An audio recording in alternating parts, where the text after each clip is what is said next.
Je vous disais, c'est un crime abominable, mais vraiment abominable et s'attaquer comme ça à l'éducation nationale. Vous savez, les intégristes et les fanatiques, ils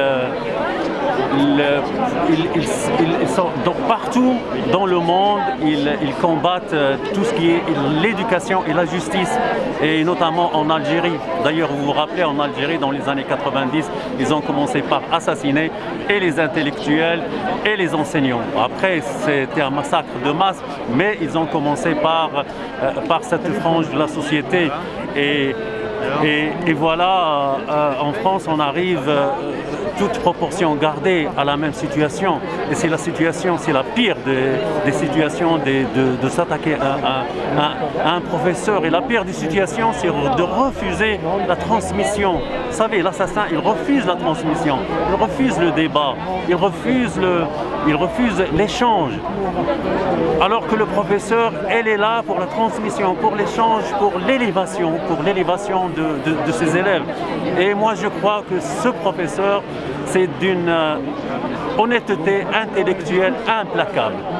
Il fait ce qu'il a à faire, il le fait avec conviction et il défend la liberté d'expression, il défend les valeurs de la République et il fait ce qu'il a à faire. Et moi je suis très touché et très solidaire avec ce professeur et je pense beaucoup à ses enfants et à sa famille et à l'ensemble de la communauté éducative. On est évidemment toutes et tous très émus, très tristes, mais au-delà c'est aussi de la colère qui nous envahit, de l'incompréhension et on souhaite vraiment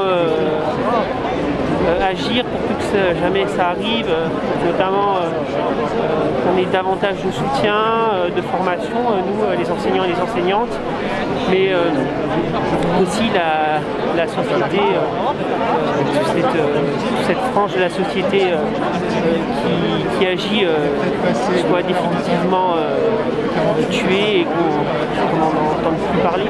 On attend des actes de l'institution, j'avais parlé notamment des formations, mais aussi des moyens, parce que l'EMC c'est notamment enseigner l'éducation morale et civique par les collègues d'histoire-géographie, mais parfois il arrive que d'autres professeurs d'autres disciplines l'enseignent, que ça soit de près ou de loin, et il faudrait vraiment qu'on soit tous formés et armés pour tous ces sujets qui sont conflictuels. Tragique, et ça touche, j'ai envie de dire, l'ensemble des citoyens de bonne volonté, mais l'ensemble des citoyens. Un enseignant qui, dans le cadre de son métier, de sa transmission, notamment des valeurs de la République, des valeurs de liberté, est mise en cause. Et j'ai envie de dire au-delà même, parce qu'il est une cabale sévèrement instaurée contre lui, et de cette cabale, on voit le drame qui s'en est suivi. Donc tout le monde est profondément touché par ça. Je crois qu'on entend beaucoup de réactions, les mots sont extrêmement importants, la présence ici l'est aussi. Moi je suis satisfait de voir qu'autant de personnes spontanément se sont réunies pour lui rendre hommage, pour aussi rappeler quelles sont nos valeurs. Les valeurs humanistes, les valeurs de liberté, de fraternité, de liberté, qu'il faut défendre à tout prix.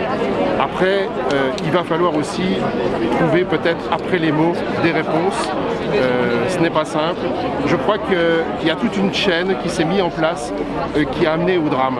Et c'est pas seulement s'arrêter sur ce jeune homme qui a commis ce crime odieux, un terroriste islamique, il faut dire effectivement les mots, mais je crois qu'il y a un emballement autour de cette contestation des lois républicaines qui a identifié et une chaîne pénale certainement à mettre en place. Je sais qu'aujourd'hui, le parent d'élève qui a lancé cette vidéo et entendu par les forces de police, je pense qu'il a une très grande responsabilité, ainsi que tous ceux autour qui ont soutenu un combat obscurantiste et j'ai envie de dire qui n'a pas sa place dans notre République. Ça fait vraiment chaud au cœur. Il y a plein de collègues qui ne venaient pas dans les mobilisations et qui sont venus aujourd'hui pour l'événement, et c'est plutôt réussi parce qu'on est quand même nombreux, ça s'est fait à la hâte, très rapidement. et la place est quand même bien remplie et ça fait vraiment chaud au cœur.